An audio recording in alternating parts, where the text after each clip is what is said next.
चलिए अब देखते हैं ज़रा, चलिए अब देखते हैं ज़रा क्रिस्टल्स के वैद्युत गुण। अब देखिए वैद्युत गुण, जैसा नाम से स्पष्ट है, वैद्युत गुण यानी हम इसमें वैद्युत धारा प्रवाहित करें, यानी इलेक्ट्रिसिटी फ्लो करें और फिर देखें कि उसमें होता क्या है, आखिर किस तरह का सिस्टम होता है। तो जब भी हम क्या करते हैं, किसी भी पदार्थ में, कोई भी पदार्थ हमने लिया, जब हम उसमें वैद्युत धारा प्रवाहित करते हैं तो आप देखते हैं या तो वैद्युत धारा प्रवाहित नहीं होगी, या तो फिर बड़ी आसानी से हो जाएगी, या फिर कभी कभार होगी, कभी कभार नहीं होगी, या कम मात्रा में होगी। तो इसके आधार पर क्या करते हैं हम, जो आपके पदार्थ होते हैं उनको हम 3 भागों में डिवाइड करते हैं। नंबर 1 चालक यानी कंडक्टर,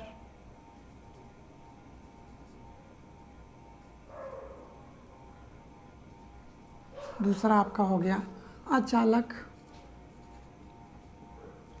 यानी इंसुलेटर, और तीसरा आपका हो गया अर्धचालक यानी सेमीकंडक्टर।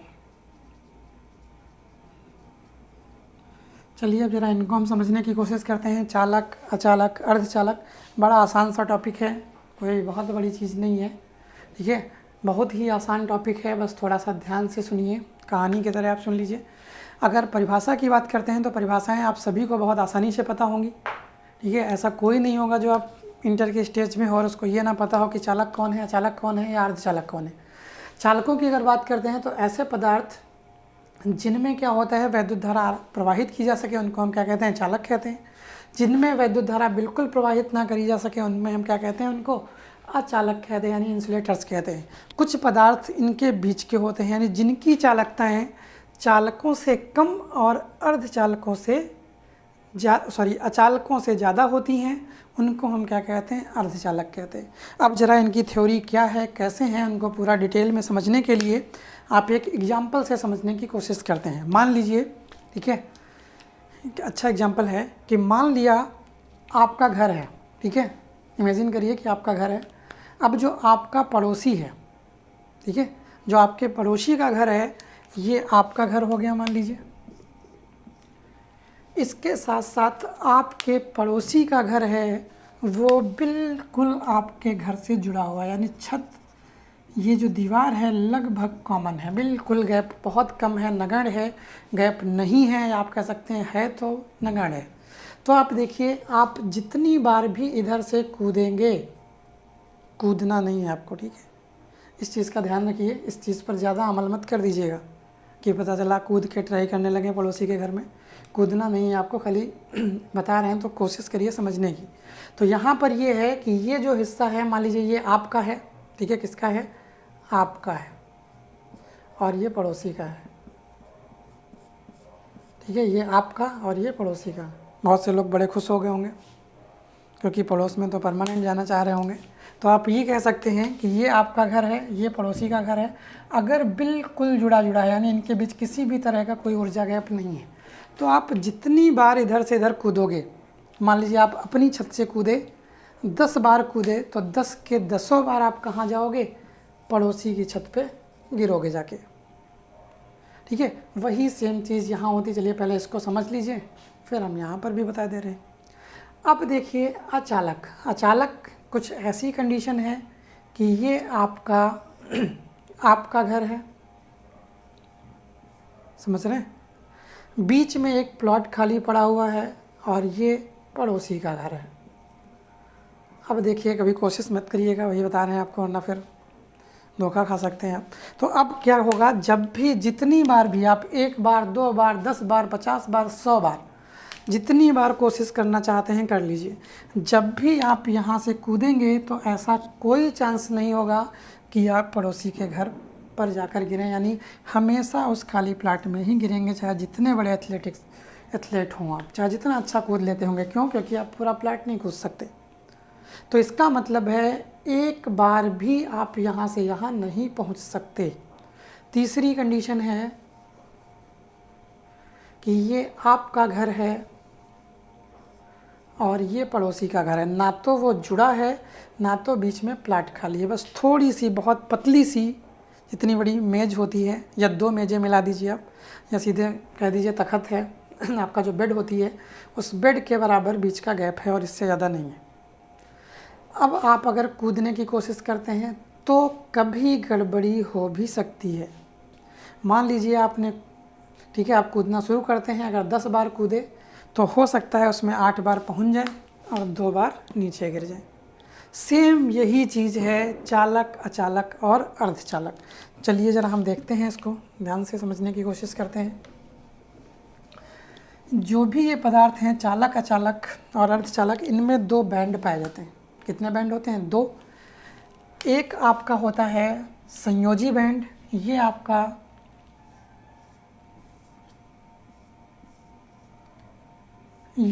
है संयोजी बैंड, इसको हम बोलते हैं वैलेंस बैंड। ये है आपका चालन बैंड, मतलब इसको हम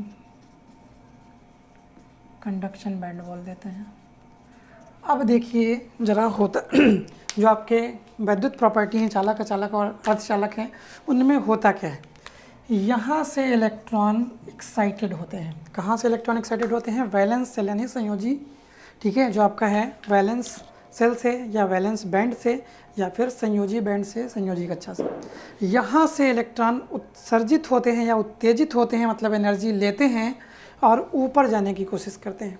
कहाँ जाने की कोशिश करते हैं? ऊपर, बहुत ऊपर नहीं, बीच में, यहाँ यानी चालन बैंड तक जाने की कोशिश करते हैं। अब अगर क्या हुआ, यहाँ से कोई इलेक्ट्रॉन चला, कहाँ से? संयोजी बैंड से कोई इलेक्ट्रॉन चला और कहाँ पर पहुँचा? चालन बैंड पर पहुँचा। जितने भी इलेक्ट्रॉन, मान लीजिए यहाँ से 50 इलेक्ट्रॉन चले संयोजी बैंड से और 50 के 50 कहाँ पहुँच गए? चालन बैंड पर पहुँच गए। तो इसका मतलब है इनके बीच का जो ये एनर्जी गैप है, इसको हम एनर्जी गैप बोलते हैं, मतलब ऊर्जा अंतराल। अगर ऊर्जा अंतराल बहुत कम है या नगण्य है या बिल्कुल नहीं है, समझ रहे हैं, बहुत कम, नगण्य या फिर बिल्कुल नहीं है, एक दूसरे के ऊपर दोनों बैंड ओवरलैप कर रहे हैं, या तो ऐसा है सिस्टम, ठीक है, ये बिल्कुल गैप नहीं है, या फिर ऐसा सिस्टम है कि ये ओवरलैप कर गए, ये आपका ऐसे है और ये आपका ऐसे है, यानी पूरा का पूरा है ये ओवरलैप करे हैं, गैप नहीं है इनके बीच, ये क्या करें? ओवरलैप करें। तो जितने भी इलेक्ट्रॉन वैलेंस सेल यानी संयोजी बैंड से एक्साइटेड होते हैं यानी उत्तेजित होते हैं, वो सारे के सारे कहाँ जाते हैं? चालन बैंड में जाते हैं। और जब इलेक्ट्रॉन पहुँचेगा तो आपको पता है इलेक्ट्रॉन का पहुँचना ही क्या कहलाता है? वैद्युत धारा यानी करंट का फ्लो कहलाता है। अगर इलेक्ट्रॉन यहाँ से यहाँ पहुँच गया तो इसका मतलब है करंट या वैद्युत धारा उसमें प्रवाहित हो गई। तो जो चालक हैं यानी कंडक्टर्स हैं, उनमें गैप ही नहीं है, तो जितनी बार यहाँ से इलेक्ट्रॉन उत्तेजित होगा वो हर बार कहाँ पहुँचेगा? चालन बैंड में पहुँचेगा। यानी इनके बीच ऊर्जा अंतराल नगण्य है या कम है, तो जितनी बार भी यहाँ से उठेगा हर बार वो यहाँ पर पहुँचेगा। ये आपके क्या हो गए? चालक हो गए। और आपके अब आते हैं अचालक। तो अचालक में ये एनर्जी गैप बहुत ज़्यादा होता है। जो ये एनर्जी गैप है ये बहुत ज़्यादा होता है। ये आपका हो गया संयोजी बैंड, ये आपका हो गया चालन बैंड। यानी यहाँ से जितने भी इलेक्ट्रॉन निकले उसमें से कोई भी इलेक्ट्रॉन चालन बैंड में नहीं पहुँच पाया। जितने भी इलेक्ट्रॉन उत्तेजित हुए कहाँ से? संयोजी बैंड से या वैलेंस सेल से, उसमें से कोई भी इलेक्ट्रॉन चालन बैंड तक नहीं पहुँचा। सारे के सारे यहाँ गए वापस आ गए। भले यहाँ गया हो और उसको छू कर वापस आ गया हो, बस गया नहीं, छुआ और वापस आ गया, फिर भी ये माना जाएगा कि ये इलेक्ट्रॉन पहुँचा नहीं है। तो इसमें कोई भी इलेक्ट्रॉन जब यहाँ नहीं पहुँचा, तो जब इलेक्ट्रॉन ही नहीं पहुँचा तो क्या वैद्युत धारा पहुँचेगी या वैद्युत धारा फ्लो करेगी? बिल्कुल नहीं फ्लो करेगी। तो इसका मतलब है इसमें किसी भी तरह की वैद्युत धारा फ्लो नहीं करती है। मतलब ये क्या होगा? आपका अचालक या फिर इंसुलेटर हो जाएगा। अब बात करते हैं ज़रा इनके बीच की। अब ज़रा इनके बीच का मतलब है कि कि जब एनर्जी या ऊर्जा अंतराल इनके बीच का हो यानी मध्य का हो, यानी ये एक बैंड, ये आपका दूसरा बैंड, ये आपका चालन बैंड और ये आपका संयोजी बैंड। तो जब यहाँ से देखा गया, इस केस में क्या होगा, संयोजी बैंड से जितने इलेक्ट्रॉन निकलेंगे सारे तो पहुँचेंगे नहीं, और ऐसा भी नहीं होगा कि कोई ना पहुँचे। मान लीजिए यहाँ से 10 इलेक्ट्रॉन निकले, अब 10 में से 5 पहुँच गए बेचारे, 5 नहीं पहुँच पाए। अब ये कोई डाटा फिक्स नहीं है कि आप सोच रहे हो नहीं आधे पहुँचेंगे तभी आधा है, नाम अर्ध लिखा है ना आधा, तो अपना दिमाग लगा लेंगे, कुछ लोग ज़्यादा दिमाग नहीं लगाना है आपको। अर्धचालक का मतलब है ये नहीं है कि बिल्कुल आधे आधे, 10 गए हैं, अगर एक भी पहुंच गया तब भी वो अर्धचालक, यानी उस स्थिति में करंट पहुंच गई, या 9 पहुंच गए एक नहीं पहुंचा तब भी हो, यानी कोई भी कंडीशन हो, ना तो सब पहुंच जाएं यानी 10 के 10 इलेक्ट्रॉन भी नहीं पहुंचने हैं, और ऐसा भी नहीं होना है कि 0 इलेक्ट्रॉन पहुंचे यानी कोई भी इलेक्ट्रॉन वहाँ पर ना पहुँच पाए। यानी उनके बीच की स्थिति जब हो, यानी 10 में से 10 इलेक्ट्रॉन भी ना पहुँचे और ऐसा भी ना हो कि कोई इलेक्ट्रॉन भी ना पहुँचे, मतलब 8 पहुँच जाएँ, 7 पहुँच जाएँ, 5 पहुँच जाएँ, 3 पहुँच जाएँ, 2 पहुँच जाएँ, इस तरह का अगर कोई भी डाटा यहाँ तक पहुँच जाता है तो हम कहते हैं कि अगर ये 10 इलेक्ट्रॉन थे, 10 में से 8 पहुँच गए, तो इसका मतलब हो गया 8 बार विद्युत धारा प्रवाहित हो गई और 2 बार विद्युत धारा प्रवाहित नहीं हुई। तो ये पदार्थ जो होते हैं वो क्या कहलाते हैं, अर्धचालक कहलाते हैं। ठीक है, सबसे ज़्यादा जो फेमस अर्धचालक होते हैं, ठीक है, वो आपके 2 होते हैं। ठीक है, एक आपका सिलिकॉन होता है और एक आपका जर्मेनियम होता है। सिलिकॉन के लिए जो एनर्जी गैप होता है वो 1.1 होता है और इसके लिए एनर्जी गैप लगभग 0.7 यानी 0.67 होता है, लगभग आप कह सकते हैं। ठीक है, 0.7 के आसपास ये एनर्जी गैप होता है। ये 2 आपके मेन अर्धचालक हैं। अब उसके बाद होता क्या है, इनमें एक वर्ड और आता है डोपिंग। अब देखिए डोपिंग से तो बहुत से लोग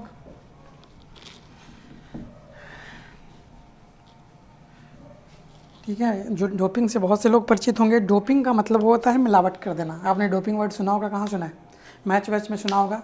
कभी आप देखते हैं कि कोई भी चीज़ है, यानी कोई भी क्रिकेटर है, अगर वो क्या कर लेता है, कोई भी एक्स्ट्रा चीज़, अगर आप दवा भी ले लेते हैं, मान लीजिए सिंपल खांसी की दवा पी के, ठीक है, आप मैच खेल आए जाके, आपने कोई ड्रग नहीं ली, आप सिंपल सा खांसी की दवा पी लिए और क्या करा है, मैच खेल आए जाके, आपका उसके बाद डोप टेस्ट हुआ तो आपके अगर ब्लड में ज़रा सा भी दवा का कंपोनेंट पाया गया तो आप वहाँ से निकाल दिए जाएंगे, कह दिया जाएगा डोपिंग। तो डोपिंग का मतलब है कि मिलावट कर देना, यानी किसी भी पदार्थ में किसी दूसरे पदार्थ की मिलावट कर देना क्या कहलाता है, डोपिंग कहलाता है। अगर हम डोपिंग कर देते हैं या मिलावट कर देते हैं तो चालकताएँ बढ़ जाती हैं। अब देखिए जो सिलिकॉन और जर्मेनियम होते हैं, ये जब शुद्ध अवस्था में रहते हैं तो इनकी जो चालकताएँ होती हैं वो बहुत कम होती हैं, इसलिए हम क्या करते हैं, इनमें डोपिंग कर देते हैं, यानी आप कह सकते हैं कि इसमें कुछ मिलावट कर दी जाती है, जिस वजह से ये अच्छे ढंग से व्यवहार कर देते हैं। मिलावट हमेशा ख़राब ही नहीं होती। आप सोच रहे हो नहीं अरे मिलावट कर देंगे तो चीज़ बेकार हो जाएगी, कभी कभी मिलावट करना अच्छा भी होता है। जैसे सोना ही है आपका, अगर सोना आप प्योर अवस्था में करेंगे तो आज से कोई भी ज्वेलरी नहीं बन सकती 24 कैरेट से, तो उसका मतलब है मिलावट करना ज़रूरी है। अगर आप मिलावट नहीं करेंगे तो वो यूज नहीं कर सकते आप। तो इसका मतलब है हर बार मिलावट ख़राब नहीं होती है, मिलावट ज़रूरी भी होती है। तो यहाँ पर भी हम क्या करते हैं, जो आपके चालक होते हैं, जो धातुएं होती हैं, उनमें कुछ हम मिलावट कर देते हैं। उनमें मिलावट करते हैं, उसकी वजह से कुछ अर्धचालक तैयार होते हैं। देखिए ये आपका जो सिस्टम होता है पदार्थों का, वो मान लीजिए ये है, ये आपका एक पदार्थ है,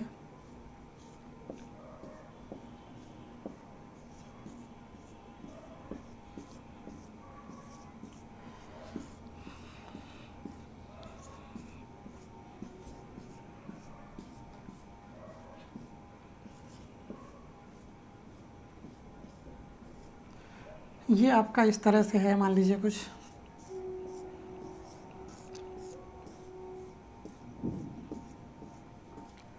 ये एक आपका कोई परमाणु। अब इसमें क्या है, देखिए कोई भी चीज़ है उसकी संयोजकता कितनी है, 4। यानी 4 संयोजकता का एक सिंपल सा कोई चालक, अचालक, अर्धचालक कुछ भी है या अर्धचालक है। अब इसमें हम क्या कर देंगे, जब कोई अशुद्धि मिलाएंगे तो उसकी चालकता या उसकी जो प्रॉपर्टीज़ हैं वो कुछ सुधर जाएंगी। तो हम करते क्या हैं, इसमें 2 तरह की। अब देखिए यहाँ पर हर जगह पे मान लीजिए कार्बन है, कार्बन की वैलेंसी आप जानते होंगे 4 होती है। अब हम कर क्या दें, गड़बड़ी करने के लिए हम इसमें कोई ऐसा पदार्थ मिला दें जिसकी वैलेंसी 4 से डिफरेंट हो, 4 से अलग हो। समझ रहे हैं, 4 से अलग होने का मतलब है 5 हो या फिर 3 हो।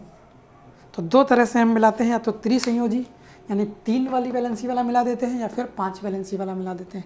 अगर हमने 3 वैलेंसी वाला मिलाया, मान लीजिए हमने यहाँ पर एल्युमिनियम मिला दिया, तो अब एल्युमिनियम में क्या होगा, 3 इलेक्ट्रॉन्स तो बॉन्डिंग कर ले जाएंगे इधर इधर, एक जगह खाली बच जाएगी। अब जब एक जगह खाली बच गई तो ये बेचारा बड़ा परेशान है कि यार हम क्या करें। तो अब जब ये जगह खाली बच गई तो यहाँ सब जगह तो इलेक्ट्रॉन ही है, ये अपनी जगह को कंप्लीट करने के लिए क्या करेगा, यहाँ से इलेक्ट्रॉन खींचने की कोशिश करेगा। ये इलेक्ट्रॉन यहाँ आ गया और ये यहाँ पर वैकेंसी खाली हो गई। फिर अगले प्रोसेस में करेगा तो ये यहाँ चला जाएगा, मतलब ये वाला इलेक्ट्रॉन यहाँ आ गया और ये वैकेंसी आपकी खाली हो गई। इस तरह से आप देख रहे हैं कि जो वैकेंसी यहाँ थी खाली, वो पहले यहाँ थी, फिर यहाँ पहुँची, फिर यहाँ पहुँची।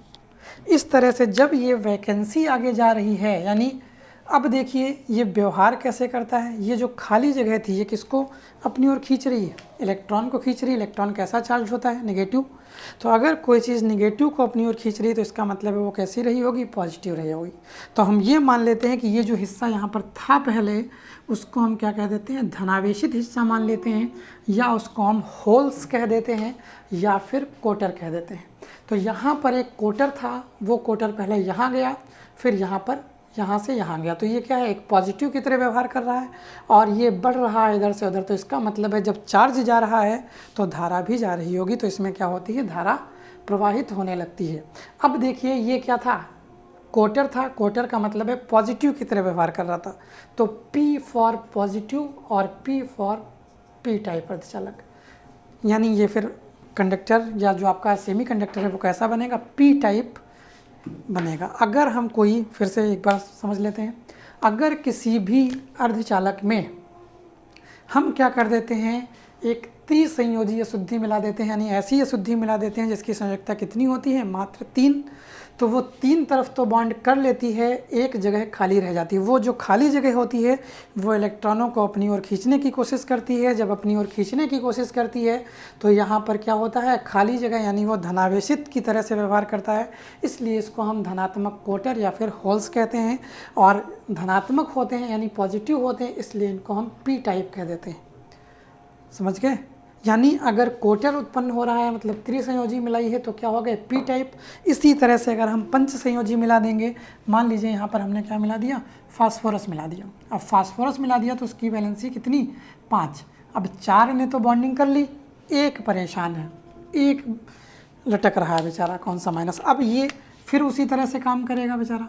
ये यहाँ पर एक्स्ट्रा था, अब ये इसको धक्का मारेगा, इसको धक्का मारेगा तो ये यहाँ पहुँचेगा और ये यहाँ पहुँचेगा। ये किसी और को धक्का मारेगा, तो जब ये उसको धक्का मारेगा तो ये यहाँ पहुँचेगा और ये आगे पहुँच जाएगा। इस तरह से जो यहाँ पर इलेक्ट्रॉन एक्सेस में था वो इलेक्ट्रॉन पहले यहाँ पहुँचा, फिर वो यहाँ पहुँचा, फिर वो यहाँ पहुँचा। इस तरह से ये कौन जा रहा है, इलेक्ट्रॉन जा रहे हैं। तो जब इलेक्ट्रॉन जाएंगे मतलब इलेक्ट्रॉन कैसे होते हैं, नेगेटिव चार्ज।